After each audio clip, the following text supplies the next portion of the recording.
Olá, crianças! Vamos dar início a mais uma aula, certo, de História, com o componente curricular, Entradas, Bandeiras e Monções.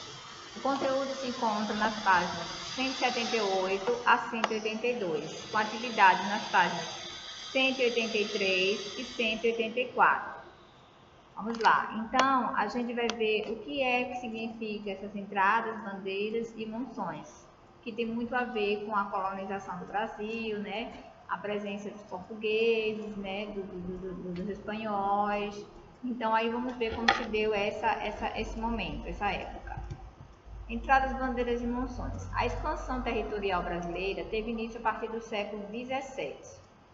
A união de Portugal e Espanha em 1580 pôs fim ao significado do Tratado de Tordesilhas, que dividia as terras espanholas e portuguesas e impedia o avanço português para o interior do Brasil.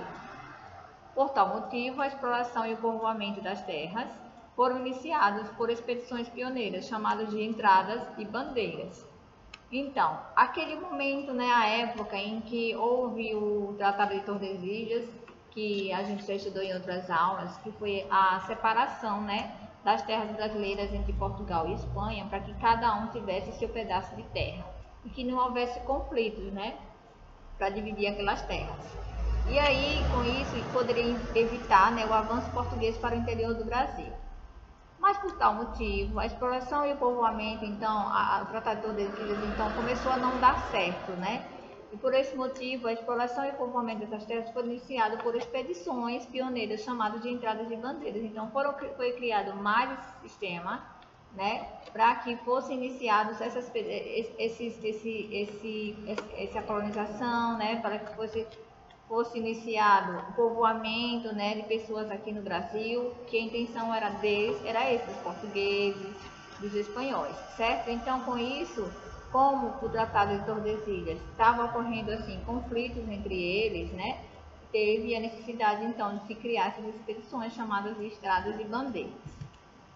Então, a expressão entradas e bandeiras, ela é utilizada para designar genericamente os diversos tipos de expedições empreendidas à época do Brasil colônia, com fins tão diversos como os de simples exploração do território, a busca de riquezas minerais, a captura ou extermínio de escravos indígenas ou mesmo de africanos.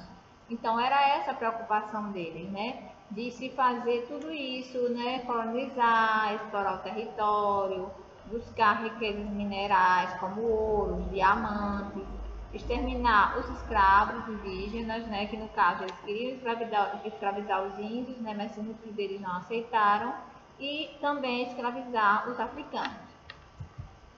Então, as entradas tiveram início após a descoberta do Brasil e eram expedições de caráter oficial, que não deveriam ultrapassar o limite imposto pelos tratados de Tordesilhas.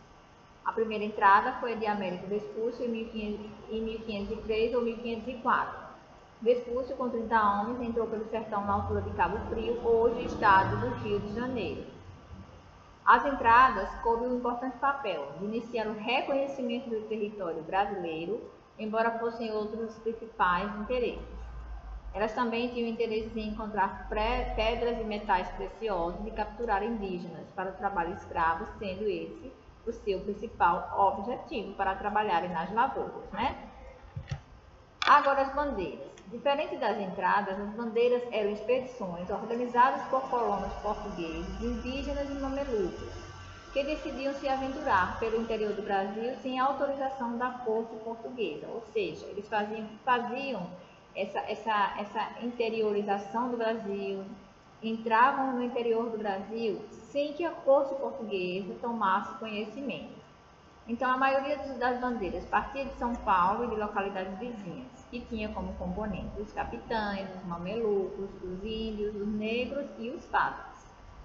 Algumas bandeiras eram formadas também por pessoas que ficavam anos no sertão e enfrentavam ataques dos índios, de animais selvagens que sentiam fome e também ficavam doentes. Os bandeirantes acampavam, plantavam, colhiam e utilizavam os rios da região. As bandeiras ultrapassavam a linha do Tratado de Tordesilhas, atingindo as terras espanholas, que mais tarde foram acrescentadas ao Brasil. Então, como ele fugia das ordens, né, da coroa portuguesa, então eles aí invadiram outras terras espanholas, né, que mais tarde foram acrescentadas ao Brasil. As bandeiras não povoaram o Brasil, pois ele já era povoado pelos índios, a grande maioria já era dos índios.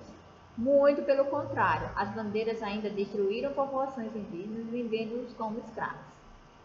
E houve os ciclos das bandeiras, né? Teve o ciclo da caça ao indígena e o ciclo da mineração. Vamos ver como ocorreu cada ciclo desse. As bandeiras do ciclo da caça ao indígena aprisionavam os índios para trabalharem como escravos na lavoura à força. E as bandeiras do ciclo da mineração procuravam riquezas minerais, como ouro, prata, diamantes, etc. Agora as monções. As monções também foram bandeiras paulistas que se deslocavam pelos rios para abastecer os alimentos, instrumentos de trabalho, pólvoras e armas. Os tratados de limites entre Portugal e Espanha só confirmavam as conquistas territoriais dos bandeirantes. Então aí na imagem a gente está vendo a partida da monção, né? Em que eles foram bandeiras paulistas, né? E eles se deslocavam por rios para procurar alimentos, instrumentos de trabalho, armas para se defenderem, né? E os tratados entre Portugal e Espanha confirmavam as conquistas dos bandeirantes, né? Esses limites que eram entre Portugal e Espanha, né? Que começavam a ser mais assim conflituosos, certo?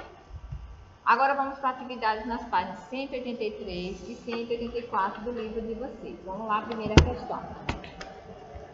Número 1. A união das coroas ibéricas pôs fim ao significado do Tratado de Tordesilhas, que dividia as terras espanholas e portuguesas e impedia o avanço português para o interior brasileiro. A exploração e o povoamento dessas terras foram iniciados por expedições. Preencha os quadrinhos com o nome das expedições pioneiras. Então, aí, foram aquelas primeiras expedições que a gente viu na aula de hoje. Então, são duas, que são entradas e bandeiras. Circule, o 2 agora. Circule no diagrama o nome dos grupos de pessoas que representam os componentes das bandeiras.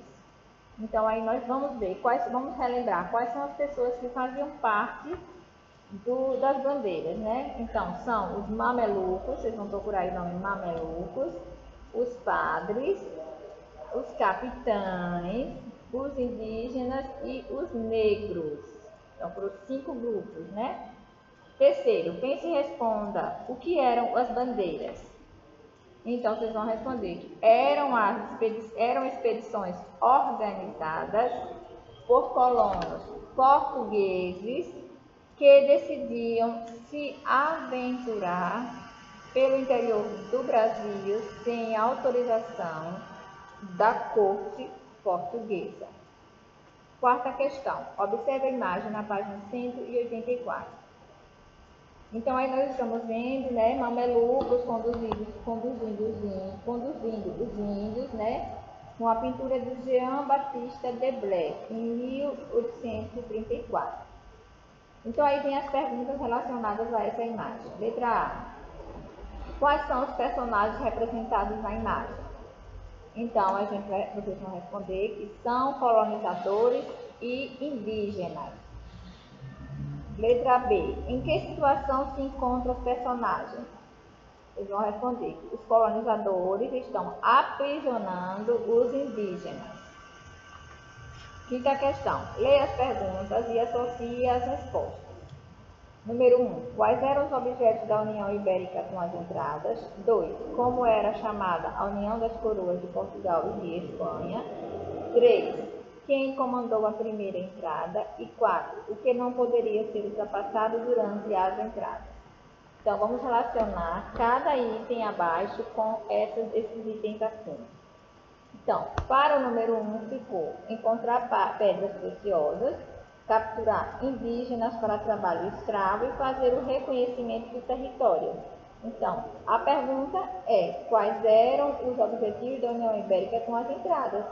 Então, vocês vão relacionar a esse que eu falei, que é o segundo quadrinho.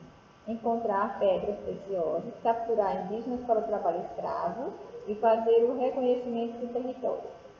O 2 agora. Como era chamada a União das Coroas de Portugal e da Espanha? Então, vai responder que é chamada União Ibérica, o primeiro quadrinho. 3. Quem comandou a primeira entrada? Então, vai ser Américo Vespucci.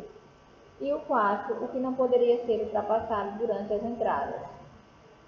Então, vai ser o limite imposto pelo Tratado de Tordesilhas. Então, a ordem ficou 2, 1, 4 e 3. E aqui a gente vai concluir nossa atividade de hoje, certo? Continue respondendo os exercícios, como eu tenho certeza que vocês estão fazendo, certo? Para deixar tudo organizadinho, tá bom? Estudem bastante, já estamos nos aproximando das nossas atividades avaliativas, certo? E é muito importante que vocês respondam os exercícios para não terem dúvidas no futuro, tá bom? Tia Giane deixa um grande beijo para vocês, certo? No coração. Até a próxima